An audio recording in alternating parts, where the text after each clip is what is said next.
हाम्रो देशको राष्ट्रिय झन्डा यसरी च्यातिएको छ तर चिल्लो गाडीमा नेपाली झन्डामा फहराउने हाम्रा मन्त्रीज्यूहरू सम्बन्धित निकायहरू आँखा जाँदैन। तपाईको फोटो छ यहाँ र तपाईकै टाउको माथि हाम्रो राष्ट्रिय झन्डा हाम्रो देशलाई चिनाउने हाम्रो स्वाभिमान यसरी च्यातिएको छ तपाईको आँखा त्यहाँ किन जाँदैन? अभी हम लोग रिपोर्टिंग कर रहे थे तो आप हम लोग का वो देश का फटा हुआ झंडा देख के हंस रहे थे। नहीं हंस तो नहीं रहे थे, तो ये तो गलत है, इसको सही कराना चाहिए। दर्शक बिन उहाँ भारतीय नागरिक हुनुहुन्छ, उहाँलाई नेपालसँग कुनै मतलब छैन तर उहाँले भन्दै हुनुहुन्छ यो गलत है। सम्पूर्ण नेपालीहरूले ती झन्डावाला गाडीमा बस्ने महामहिमहरूलाई ठोक्ने कि नठोक्ने अब यो बोलिरहँदा मलाई कसैले कारबाही गरोस् कसैले हतकडी लगाओस् थुनामा राखोस् मलाई कुनै पनि आपत्ति हुने छैन। म गर्वका साथ थुना बस्न तयार हुन्छु। यहाँ बोर्ड टाँगिएको छ वेलकम टु इन्डिया तर यतापट्टि आउँदा कुनै बोर्ड टाँगिएको छैन। नेपाल चिनाउने एउटा कुरा छ यो खाल्टोले गर्दा हामी बुझ्न सक्छौँ कि यो नेपाल आइसकेको छ। नेपाल सरकार का कोई इसमें मतलब है ना, ये कितना टेम्पू पलट गया, कितना गढ़ा हो गया, कितना आदमी का हाथ टूट गया, कितना ऑटो पलट गया, कितना टेम्पू पलट गया, इसमें कोई माई बाप देखने वाला नहीं है। काला पानी लिम्पियाधुरा लिपुलेख नक्सामा मात्रै दिएर नेपालीलाई झुक्क्याउन पाइँदैन, वाहवाही लिन पाइँदैन। हाम्रा देशका सरकारहरू कहिले टेबलमा बसेर भारतीय पक्षलाई औँला देखाएर आफ्नो भूभागहरू फिर्ता लिन्छन् त्यो हेर्न चाहन्छन् सम्पूर्ण नेपालीहरू। को नाम थाहा छ? नरेन्द्र मोदी। नेपालको प्रधानमन्त्रीको नाम? मेरे भल्त नगवा दिमाग त बिर्सिसकेको छ। अरे दिमागमा बिर्सिसक्नु भएको छ। भारतीय प्रधानमन्त्रीको नाम नरेन्द्र मोदी अनि नेपालको प्रधानमन्त्रीको नाम दिमागबाट बिर्सिसकेको छ। तपाईँ नेपाली हो कि भारतीय? नेपाली हो। नेपाल का प्रधानमंत्री का नाम मालूम है? नहीं। भारत का प्रधानमंत्री मोदी जी है। मोदी जी है। उहाँलाई हामीले हाम्रो देशको प्रधानमन्त्रीको नाम सोधेका छौँ। भारतीय नागरिकलाई थाहा हुँदैन हाम्रो देशको प्रधानमन्त्री को हो तर हरेक नेपाली बच्चाले थाहा हुन्छ भारतका प्रधानमन्त्री को हुन्। महिनाको तपाईँ कति कमाउनुहुन्छ? कमाउनु कुरा के भनौँ, कति कमाउनु? लाख रुपियाँ आउँछ महिनाको लाख आइसी होइन इन्डियन 1 लाख रुपियाँ उहाँ कमाउनुहुन्छ। त्यो 1 लाख रुपियाँ नेपाली नै ग्राहकहरूबाट होइन? हो। भारतीय प्रधानमन्त्रीको नाम थाहा छ होइन? भारतीय प्रधानमन्त्री नरेन्द्र मोदी हो। नेपालको प्रधानमन्त्री केपी ओली हो। दर्शकबिन विडम्बना भारतीय बजारमा किन किनमेल गर्न आउनुहुन्छ? नेपालमा 1 किलो चिनीलाई 100 रुपियाँमा बेच्छ, 95मा बेच्छन्, मनमर्जी हुन्छ। अब यहाँ त्यही चिनीलाई धेरै परे 65-67 रुपियाँ पर्छ। सर आप लोग इंडिया से है ना? जी इंडिया। भारत के प्रधानमंत्री का नाम क्या है? नरेंद्र मोदी। नेपाल का प्रधानमंत्री का नाम? नहीं मालूम है। यो दृश्य हो उहाँ नेपालमा हुनुहुन्छ तर नेपालका प्रधानमन्त्रीको नाम उहाँलाई थाहा छैन। म उहाँलाई चिन्दिनँ, उहाँको नाम पनि थाहा छैन। सिधै मैले माइक र क्यामेरा लिएर आएँ उहाँलाई प्रश्न गरेँ। खेल्दै हुन्छ मलाई यो बताउनुहोस् भारतीय प्रधानमन्त्रीको नाम थाहा छ? छैन। मोदी। नेपालको प्रधानमन्त्रीको नाम? नेपालको प्रधानमन्त्रीको नाम थाहा छैन। तपाईँ नेपालको हुनुहुन्छ कि नेपालको? मलाई पनि थाहा छैन। पहिला त ओली थियो अहिले थाहा छैन। पहिला ओली थियो उहाँलाई सोध्दै हुनुहुन्थ्यो, उहाँलाई सोधेको उहाँलाई पनि थाहा छैन। पहिला ओली थियो अहिले थाहा छैन। म भनिदिन्छु अहिलेको प्रधानमन्त्री हाम्रो देशको सम्माननीय शेरबहादुर देउवाजी हुनुहुन्छ। शेरबहादुर देउवाजी हुनुहुन्छ। नेपालको प्रधानमन्त्रीको नाम थाहा छ? नेपालका प्रधानमन्त्रीको नाम नै दर्शकबिन यति बेला हामी वीरगञ्जदेखि केही किलोमिटरको दूरीमा रहेको रक्सौल आइपुगेका छौँ र यो रक्सौल भनेपछि भारतको सिमानाको बजार हो। भारत सीमाभित्र हामी भारतको बजारमा आएका छौँ। रक्सौलमा हामी एउटा दृश्य हेऱ्यौँ र हामी बोल्न बाध्य भएका छौँ। हामी यहाँ देखाउँ यो पछाडिको दृश्यमा जहाँ वीरगञ्ज किराना पसल लेखिएको छ। हामी अचम्मित भयौँ किनभने हामी रक्सौलमा थियौँ तर यहाँ वीरगञ्ज किराना पसल लेखिएको छ। विभिन्न पसलमा नेपाली शब्दमा ब्यानरहरू लेखिएको छ। यतापट्टिको पसलमा आउँदा हामी हेर्छौँ सस्तो किराना पसल। यो सस्तो किराना पसल भन्नाले नेपाली शब्द हो जुन चाहिँ हामी भारतको बोर्डरमा हेरिरहेका छौँ। बेटी रोटीको सम्बन्ध भन्छ भारत नेपालसँगको सम्बन्ध राम सीताको पालादेखि चलिआएको यो सम्बन्धलाई अबका नेताहरूले कसरी लिइरहेको छ। यहाँनिर भारत आउँदा कुनै पनि पासपोर्ट लाग्दैन, कुनै पनि नागरिकता देखाउनु पर्दैन, तारबारवाला जालीवाला गेट छैन। यतिसम्म कि सीमा छुट्याउने सीमा स्तम्भ पनि चोरिन्छ सारिन्छ भारतीय पक्षद्वारा। हामी यहाँको किराना पसलहरूसँग सोध्छौँ तपाईँले आफ्नो पसलको नाम सस्तो किराना पसल पसल। किन राख्नु भएको छ? नेपालको मैत्री सम्बन्धको राम्रो हुन्छ त्यो कारणले राखेको छु। तपाईँ भारतीय हुनुहुन्छ कि नेपाली? भारतीय भारतीय हुनुहुन्छ। उहाँ भारतीय व्यापारी हुनुहुन्छ तर नेपाली प्रष्टै बोल्नुहुन्छ है। नेपालले भन्ने आउँछ नि। तराईका केही जिल्लाहरूमा खास गरी मध्य प्रदेशमा कयौँ जनप्रतिनिधिहरूलाई प्रष्ट नेपाली बोल्न आउँदैन तर उहाँहरू यी व्यापारीहरू प्रष्ट नेपाली बोल्नुहुन्छ। तपाईँको यो पसल खास गरी नेपालीले चल्छ है? हो नेपालीले चल्छ। कति दैनिकी कति नेपालीहरू यहाँ आउनुहुन्छ? यहाँ त मिनिमम 5000 जति आउँछ यहाँ। दर्शकबिनमा जानकारी गराउँ, दैनिकी 5000 नेपाली यो पसलमा होइन सबैमा यो एरियाको पसलमा सामान किन्न आउँछ 5000 कलमा। तपाईँको पसलमा कतिजना आउँछ? अब त काउन्टिङ गरे होइन तर राम्रै आउँछ। महिनाको तपाईँ कति कमाउनुहुन्छ? अब कमाउनु कुरा के भनौँ, कति कमाउनु? लाख रुपियाँ आउँछ महिनाको। महिनाको लाख आइसी होइन, इन्डियन 1 लाख रुपियाँ उहाँ कमाउनुहुन्छ। त्यो 1 लाख रुपियाँ नेपाली नै ग्राहकहरूबाट होइन? हो नेपाली नागरिकको पैसाबाट यहाँ लाखौँ रुपियाँ भारतीयले कमाइरहेका छन्। यहाँ हामी हेऱ्यौँ वीरगंज किराना पसल। यो किराना पसलको वीरगंज किराना पसल किन नाम राख्नुभयो? जी वीरगंज किराना इसलिए नाम रखा हुआ है कि एक्चुअली हम लोग बेटी रोटी का संबंध है हमारे घर नेपाल से। हाँ, नेपाल से जब लोग आते हैं विजिट करते हैं यहाँ पे हमारे यहाँ बॉर्डर पे, तो उन्हें लगता है यहाँ नेपाल ये ढाला उस पार है। तो जो ढाला इस पर जब विजिट करते हैं तो उन्होंने सोचता है कि हम वीरगंज में ही हैं, हम नेपाल में ही हैं। तो जस्ट एक थीम है। दर्शक पनि उहाँले भन्दै हुनुहुन्छ त्यो जुन रेलको पटरी छ त्यो पार गरेपछि भारत आउँछ भनेर कति नेपालीहरू त्यसरी बुझ्छन् तर यो भारतीय भूभागमा हामी बोलिरहेका छौँ, यो भारतीय जमिनमा बोलिरहेका छौँ जहाँनिर वीरगंज किराना पसल लेखेको छ। तपाईँ कहाँबाट हुन्छ? मेरो यही घर हो। घरै यही हो? तपाईँ त प्रष्ट नेपाली बोल्दै हुनुहुन्छ। ल ठिक छ। मलाई यो बताउनुहोस् यहाँ कति नेपालीहरू यहाँ सपिङ गर्न आउनुहुन्छ? भारत नेपालको त सपिङ वीरगन्जबाट चल्छ, रक्सौलको सपिङ वीरगन्जबाट चलेको थियो। दुवै देशको सम्झौतासँग चलिरहेको थियो। दैनिकी कति नेपालीहरू यहाँ आउँछन्? डेलीको धेरै आउँछ, हजारको लपेटमा आउँछ। केही दिन अगाडि भारतीय प्रधानमन्त्री मोदीजी नेपाल जानुभएको थियो, थाहा छ तपाईँले? गौतम बुद्धको लुम्बिनी अञ्चलमा गएको थियो। उहाँको प्रसन्नता नेपालीमा कुरा गर्नुभयो। तपाईँ भारतीयको बहुत खुसी लाग्यो। भारतीय मलाई यो बताउनुहोस् भारतीय प्रधानमन्त्रीको नाम थाहा छ होइन? भारतीय प्रधानमन्त्री नरेन्द्र मोदी हो। नेपालको प्रधानमन्त्री केपी ओली हो। दर्शकबिन विडम्बना, भारतीय प्रधानमन्त्रीको यदि नाम सोधे भने सारा नेपालीको बच्चाको मुखमा आउँछ तर उहाँलाई हामीले हाम्रो देशको प्रधानमन्त्रीको नाम सोध्यौँ, उहाँले केपी ओलीजी भन्नुभयो होइन? ठिक छ कि? मलाई यो बताउनुहोस् शेरबहादुर देउवाजीको नाम सुन्नु भएको छ? सुन्नुभयो। उहाँ अहिले हाम्रो देशको प्रधानमन्त्री हुनुहुन्छ। ल ठिक छ। यही क्रममा एकजना नेपाली हामीलाई भेटेका छन् रक्सोलमा। स्वागत छ यहाँलाई। हजुर नमस्कार। तपाईँ चाहिँ यहाँ किन आउनुभएको थियो? म त बजार किनमेल गर्न आएको थिएँ। के काम गर्नुहुन्छ तपाईँ? मेरो ड्राइभर पेसा हो। भारतीय बजारमा किन किनमेल गर्न आउनुहुन्छ? अब वहाँभन्दा त यहाँ धेरै सस्तो पर्छ, त्यही कारणले। सस्तोको कारण आउनुहुन्छ, 2 पैसा बचोस्। सबैजनाको जवाफ उहाँले नै सायद दिइसक्नु भएको छ। नेपालभन्दा 2 पैसा सस्तो पर्छ र 2 पैसा जोगाउन सकिन्छ। घर धान्नलाई सजिलो हुन्छ। कसैले 5 किलो चिनी, 5 लिटर तेल, सामान्य दाल, यही घराइसी प्रयोजनको सामानहरूमा 2 पैसा बचोस् भनेर नेपालीहरू भारतीय सीमा जान बाध्य हुन्छन्।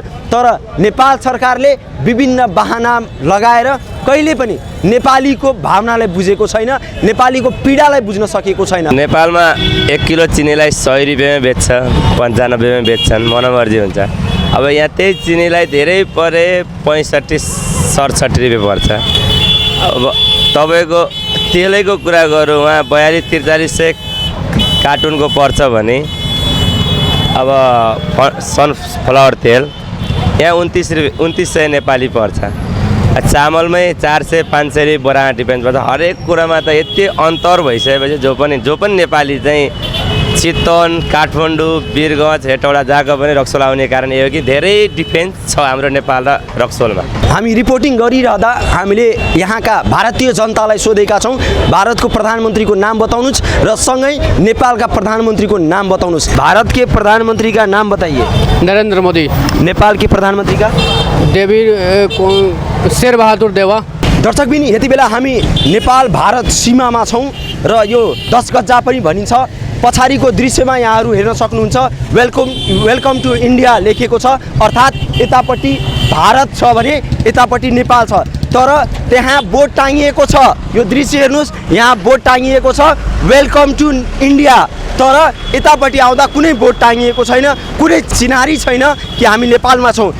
यतापट्टि नेपाल चिनाउने एउटा कुरा छ, यो खाल्टोले गर्दा हामी बुझ्न सक्छौँ कि यो नेपाल आइसकेको छ। यो अवस्था हाम्रो देशको हो जहाँनिर एउटा नेपालमा स्वागत छ भनेर सामान्य बोर्ड राखिएको छैन। म अहिले जहाँ बोलिरहेको छु यो कुनै सामान्य बोर्डर होइन, यो देशलाई नै चिनाउने बोर्डर हो। नेपाल सरकार का कोई इसमें मतलब है नहीं है। कितना टेम्पू पलट गया, कितना गढ़ा हो गया, कितना आदमी का हाथ टूट गया, कितना ऑटो पलट गया, कितना टेम्पू पलट गया, इसमें कोई माई बाप देखने वाला नहीं है। हेर्नुहोस्, यो एउटा सामान्य अटो रिक्सा चलाएर उहाँ आफ्नो परिवार पाल्नुहुन्छ, तर नेपाल सरकारले अहिलेसम्म यो सडक बाटो पनि यो 10 वर्षसम्म बिग्रेको छ। केही पनि यहाँदेखि त्यो राजधानी चौक यहाँनिर यो खाल्टो हेरेर हामी कल्पना गर्न सक्छौँ कि यो नेपाल आइसकेको छ। यहाँ कुनै बोर्ड छैन, म चारैतिर घुमाएर देखाइदिउँ। तर जब म यसरी बोलेर यतापट्टि आउँछु भने यहाँनिर लेखेको छ वेलकम टु इन्डिया, इन्डियामा तपाईँलाई स्वागत छ भनेर बोर्ड दिएको छ, ताकि सबै इन्डियन नागरिकहरूलाई थाहा होस् या नेपाली नागरिकलाई थाहा होस् कि यो इन्डियाको बोर्डर आइसकेको छ। हामी एउटा दृश्य यहाँहरूलाई देखाउँ। यहाँनिर एउटा स्तम्भ छ जहाँनिर thank you for visit Lions club Birgunj भनेर दिएको छ। र यहाँ यो स्तम्भ चाहिँ तपाईँको दृश्यमा हेरेरै तपाईँ कल्पना गर्नुहोस् त्यो कति पुरानो होला, त्यो कति पुरानो स्तम्भ छ हामी हेर्न सकिरहेका छौँ भने यतापट्टि वेलकम टु इन्डिया छ। त्यो पिलर जुन छ त्यो पिलरबाट म बोलेको ठाउँ यो हेर्नुहोस्, यो हालसाल लागेको यो वेलकम टु इन्डियाको बोर्ड छ। एउटा अन्तर्राष्ट्रिय सीमा हो, यो नेपालको आर्थिक राजधानी भनेर वीरगञ्जलाई चिनाउने नाका हो। तर यो नाकामा नेपाल सरकारले एउटा गेट पनि लगाएको छैन, जहाँनिर वेलकम टु नेपाल भनेर यस्तो सामान्य बोर्ड पनि दिएको छैन। अब यो सीमा स्तम्भहरूको त कुरै छोडिदिउँ, अहिले हामी बोलिरहँदा हामीले यो दृश्य देख्यौँ जहाँनिर कयौँ मिटर भित्र वेलकम टु इन्डियाको बोर्ड लगाइदिएका छन् इन्डियन पक्षले। तर नेपाली पक्षहरू दैनिकी यो बाटोमा ओहोर दोहोर गर्छन्, कयौँ सुरक्षाकर्मी साथीहरू यो बाटो ओहोर दोहोर गर्छन्, सीमा रक्षाका जिम्मा लिएका सीमा रक्षकहरूले यो बाटो ओहोर दोहोर गरेका हुन्छन्, तर तिनको आँखा यो बोर्डमा परेन। आज सम्पूर्ण वीरगञ्जवासी मात्रै होइन, सम्पूर्ण नेपालीलाई यही पुलबाट म जानकारी गराउँ, यो वेलकम टु इन्डियाको बोर्ड यहाँबाट कहिले हट्छ, किनभने यो नेपालमा लागेको छ। पटक पटक सीमा स्तम्भहरू मिचिने, सीमा स्तम्भहरू गायब हुने र हामी नेपाली दाजुभाइहरू काठमाडौँमा बसेर सीमाको बारेमा कुरा गरेर मात्रै हुँदैन, कालापानी लिम्पियाधुरा लिपुलेख नक्सामा मात्रै दिएर नेपालीलाई झुक्क्याउन पाइँदैन, वाहवाही लिन पाइँदैन। हाम्रा देशका सरकारहरू कहिले टेबलमा बसेर भारतीय पक्षलाई औँला देखाएर आफ्नो भूभागहरू फिर्ता लिन्छन्, त्यो हेर्न चाहन्छन्। सम्पूर्ण नेपालीहरू, नेपाली युवा दाजुभाइ दिदीबहिनीहरू आफ्नो सीमाको लागि ज्यान दिन तयार छ। महिनै पछि कयौँ सीमा स्तम्भहरू चोरी हुन्छ, ठाउँ सारिन्छ, कतिपय ठाउँमा त सीमा स्तम्भ नै चोरी हुन्छ। तर नेपाली पक्षका जिम्मेवार व्यक्तिहरू यस विषयमा केही बोल्दैन। नेपाल का प्रधानमंत्री का नाम मालूम है? नहीं। भारत का प्रधानमंत्री मोदी जी हैं। मोदी जी है। उहाँलाई हामीले हाम्रो देशको प्रधानमन्त्रीको नाम सोधेका छौँ। भारतीय नागरिकलाई थाहा हुँदैन हाम्रो देशको प्रधानमन्त्री को हो, तर हरेक नेपाली बच्चाले थाहा हुन्छ भारतका प्रधानमन्त्री को हुन्। तपाईँ नेपाली हो? नेपाली हो। यो बोर्डरमा एकजना नेपाली भेटेका छौँ हामी। मलाई यो बताउनुहोस्, भारतका प्रधानमन्त्रीका नाम थाहा छ? नरेन्द्र मोदी। नरेन्द्र मोदी भारतीय प्रधानमन्त्री हुनुहुन्छ होइन? प्रत्येक नेपालीलाई थाहा छ भारतको प्रधानमन्त्री को हुनुहुन्छ, तर अधिकांश भारतीयलाई थाहा हुँदैन कि नेपालमा को प्रधानमन्त्री को मुख्यमन्त्री। नेपालकै प्रवेशद्वार भनेर चिनिने भन्सारमा छौँ हामी, वीरगञ्जमा छौँ। यो पछाडिको गेट हेर्नुहोस्, यो गेट हेरेर आज मेरो छाती चिरेको छ। मेरो देश मेरो आमाको झन्डा यसरी च्यातिएको छ। नेपाल बोर्डरमै यसरी यो झन्डा च्यातिँदा कुन नेपालीको छाती चिरिँदैन? आज हेर्नुहोस्, करोडौँको बिजनेस, करोडौँको व्यापार यहाँ यो ठाउँबाट हुन्छ। हाम्रो देशको राष्ट्रिय झन्डा यसरी च्यातिएको छ, तर तर चिल्लो गाडीमा नेपाली झन्डामा फहराउने हाम्रा मन्त्रीज्यूहरू सम्बन्धित निकायहरू आँखा जाँदैन।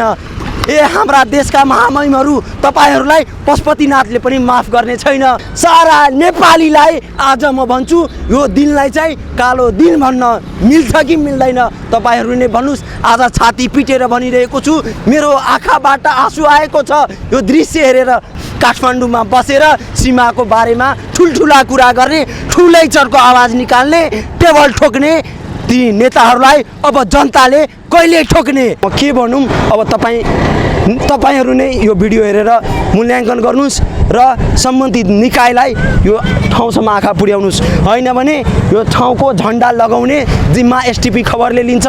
यो ठाउँमा कति पैसाको झन्डा लाग्छ त्यो झन्डा हामी दिन्छौँ। सर आप लोग इंडिया से है ना? जी इंडिया। भारत के प्रधानमंत्री का नाम क्या है? नरेंद्र मोदी। नेपाल का प्रधानमंत्री का नाम नहीं मालूम है। यो दृश्य हो, उहाँ नेपालमा हुनुहुन्छ तर नेपालका प्रधानमन्त्रीको नाम उहाँलाई थाहा छैन। म उहाँलाई चिन्दिनँ, उहाँको नाम पनि थाहा छैन। सिधै मैले माइक र क्यामेरा लिएर आएँ, उहाँलाई प्रश्न गरेँ, एक बात हमको बताइए आप, आपके देश में कहीं पर भी आपका देश का झंडा फटा हुआ मिलता है?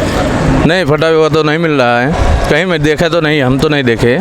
नहीं देखे? नहीं देखे। तभी हम लोग रिपोर्टिंग कर रहे थे तो आप हम लोग का वो देश का फटा हुआ झंडा देख के हंस रहे थे। नहीं, हंस तो नहीं रहे थे, फिलहाल हम लोग आए हैं टूरिस्ट पे घूमने के लिए, तो हम अपना फोटो ले रहे थे। मेरा देश का ये झंडा देख के आप क्या कहना चाहते हैं? हाँ, ये तो गलत है, इसको सही कराना चाहिए। दर्शकबिन उहाँ भारतीय नागरिक हुनुहुन्छ, उहाँलाई नेपालसँग कुनै मतलब छैन, तर उहाँले भन्दै हुनुहुन्छ यो गलत है, ये गलत है। कुनै पनि देशको राष्ट्रिय ध्वजा यसरी च्यातिनु गलत हो। तर हाम्रा महामहिम एसीमा बस्ने नेताजीहरूलाई भगवानले कहिले सद्बुद्धि दिने यो प्रश्न हामीले गर्ने कि नगर्ने? भारतीय पक्षहरू यहाँ घुम्न आएका थिए, हामी रिपोर्टिङ गरिरहँदा उहाँहरू हाँस्ने कि नहाँस्ने हामी माथि। अब यो दुर्भाग्य वीरगन्जबाट म देखाउन सकिरहेको छु। यो दृश्य हेर्नुहोस्। नहीं, खुशी बात नहीं है, इसमें बात है फटा हुआ उसको नया डालना चाहिए। नया डालना चाहिए। खुशी है कि दुखी है आप? दुखी, नया डालना चाहिए। भारतीय पक्षका मान्छेहरू भेटेका छन् जो दुखी हुनुहुन्छ। सर, ये झंडा के बारे में आप क्या कहना चाहते हैं? नहीं, जैसे नीचे का नया है वैसे ऊपर का होना चाहिए, नया होना चाहिए झंडा, चेंज करना चाहिए। भारतीय नागरिकले भनिरहेका छन् झन्डा चेन्ज हुनुपर्छ। यहाँ एउटा बोर्ड यो देखाउँ तपाईँहरूलाई, यहाँ लेखेको शब्दहरू म सुनाउँ। नेपालको मुख्य प्रवेशद्वार मेरो संसदीय पर्सा निर्वाचन क्षेत्र नम्बर 1 को सुन्दरनगर वीरगन्जमा हार्दिक स्वागत गर्दछु। दर्शकबिन यो दृश्यमा जुन तस्बिर छ तपाईहरूको अगाडि छ, यो तस्बिर हो प्रदीप यादव। उहाँ नेपालको सांसद हुनुहुन्छ र उहाँको ब्यानर हेर्नुहोस्, मुख्य प्रवेशद्वारमै छिर्न बित्तिकै उहाँको अनुहार हेर्नुपर्ने। उहाँको अनुहार लागेको यो ब्यानर कहीँ पनि च्यातिएको छैन। थोरै म यहाँ देखाइदिउँ, यो यो यो यहाँनिर यो च्यातिएको छ थोरै, त्यो पनि हावाले थोरै। तर यहाँ उहाँले नै सांसद प्रदीप यादवज्यू तपाईँ यो ठाउँको सांसद हुनुहुन्छ, तपाईँको फोटो छ यहाँ र तपाईँकै टाउको माथि हाम्रो राष्ट्रिय झन्डा, हाम्रो देशलाई चिनाउने हाम्रो स्वाभिमान यसरी च्यातिएको छ। तपाईँको आँखा त्यहाँ किन जाँदैन? हामी सम्पूर्ण देशभरिका सांसदलाई सम्मान गर्छौँ, सेल्युट गर्छौँ। हाम्रो देशका नेताजीहरूलाई म यहीँबाट दुईटै हात जोडेर सम्मान गर्छु। तर तपाईँहरूलाई अलिकति पनि लाज भएन? तपाईँको यो फोटो लागेको छ, तपाईँ मेरो भेट भएको छैन प्रदीप यादवज्यू, तपाईँसँग मेरो कुनै व्यक्तिगत दुश्मनी छैन, तर आज तपाईँको फोटो अगाडि हाम्रो राष्ट्रिय ध्वजा यसरी च्यातिँदा कुन चाहिँ नेपालीको मन रुँदैन, कसको आत्मा रुँदैन? हाम्रो देशको अवस्था यसरी म सुनाउन बाध्य भएको छु। यही सुरक्षाकर्मीहरू खटिरहेका छन्, यहाँ हामी देखाउँ, यहाँ चेकजाँच भइरहेका छन्, तर कसैको आँखा त्यो च्यातेको झन्डामाथि गएको छैन। आज छाती पिटेर म रुन चाहन्छु यो दृश्य हेरेर। सम्पूर्ण नेपालीहरूले ती झन्डावाला गाडीमा बस्ने महामहिमहरूलाई ठोक्ने कि नठोक्ने? अब यो बोलिरहँदा मलाई कसैले कारबाही गरोस्, कसैले हतकडी लगाओस्, थुनामा राखोस्, मलाई कुनै पनि आपत्ति हुने छैन। म गर्वका साथ थुना बस्न तयार हुन्छु। तर यो दृश्य हेरेर कुन चाहिँ नेपालीको मन रुँदैन? यहाँ दैनिकी 24 घण्टा दर्जनौं सुरक्षाकर्मीहरू यो चर्को घाममा सुरक्षा दिइरहेका हुन्छन्, सीमाको रक्षा गर्छन्, तर त्यही टाउको माथि राष्ट्रिय ध्वजा च्यातिएको छ, कसैको आँखा जाँदैन। यो दृश्य हेर्नुहोस्, हामीलाई जातपातमा बाटेका छन्, तराई मधेस पहाड विभिन्न समुदायमा बाटिसकेका छन् यी नेताजीहरूले। हिजोसम्म पहाडी मधेसी कहीँ थिएन, तर आज कुनै ठाउँ जानुस् ए यो मधेसको यो पहाडको हो, यो भावना कहिलेबाट सुरु भयो र कसले सुरु गर्यो, यसको जिम्मेवारी कसले लिने, कहिले लिने, यसको जवाफ कसले दिने। भोट ब्याङ्कको रूपमा नेपालीलाई प्रयोग गरेका छन् हाम्रा देशका केही महामहिम नेताजीहरू। त्यो नेताजीहरूलाई जनताले अब जवाफ दिने कि नदिने, यो प्रश्नको उत्तर हामी सधैँ खोज्नेछौँ। दर्शकबिन, यति बेला हामी देशको आर्थिक राजधानी भनेर चिनिने वीरगन्जमा छौँ, जहाँनिर हामीले प्रश्न गरेका थियौँ यो देशको प्रधानमन्त्रीको नाम के हो र छिमेकी राष्ट्र भारतको प्रधानमन्त्रीको नाम के हो। अधिकांश व्यक्तिले भारतीय प्रधानमन्त्रीको नाम बताएका छन् भने अधिकांश नेपालीलाई थाहै छैन कि नेपालको प्रधानमन्त्रीको नाम के हो। को नाम थाहा छ?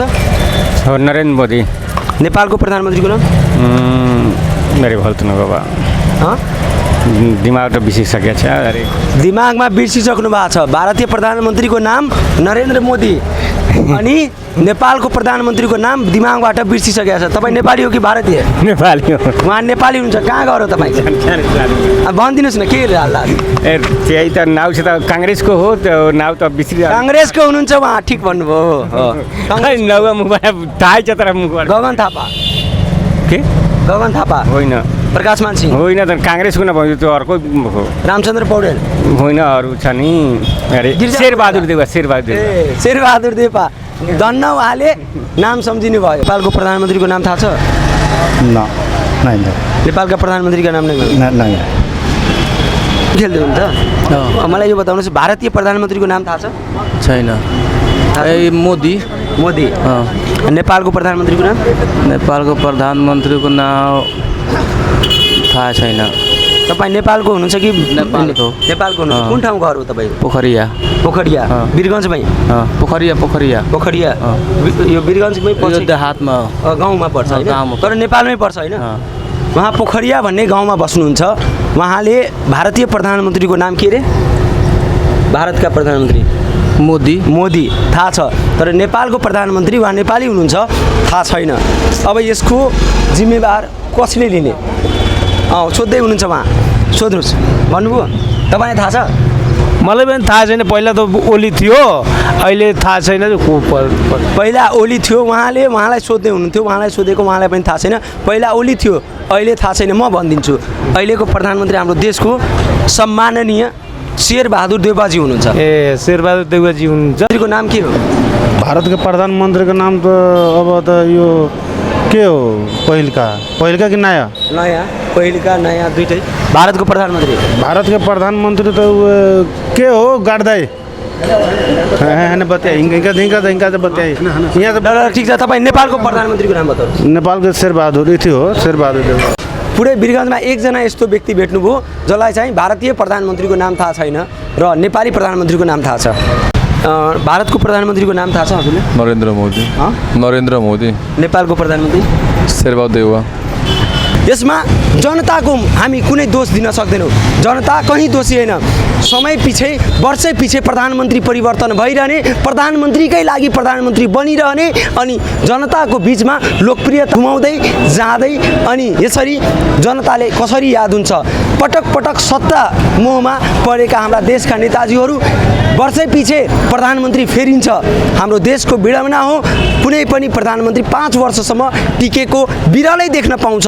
किनभने यहाँ कहिले गठबन्धन, कहिले सठबन्धन, कहिले विभिन्न बन्धनमा परेर यहाँ प्रधानमन्त्री फेरिन्छ, जसको फलस्वरूप देशका जनतालाई नै थाहा हुँदैन कि हाम्रा देशका प्रधानमन्त्रीको नाम के हो। यसमा राज्य संयन्त्रको दोष हो कि होइन, यसको जवाफ कसले दिने? अब तपाईँ कल्पना गर्नुहोस्, देशको आर्थिक राजधानी बनिरहँदा यो ठाउँको जनतालाई नै थाहा छैन कि हाम्रो देशको प्रधानमन्त्रीको नाम सम्माननीय शेरबहादुर देउवाजी हुनुहुन्छ।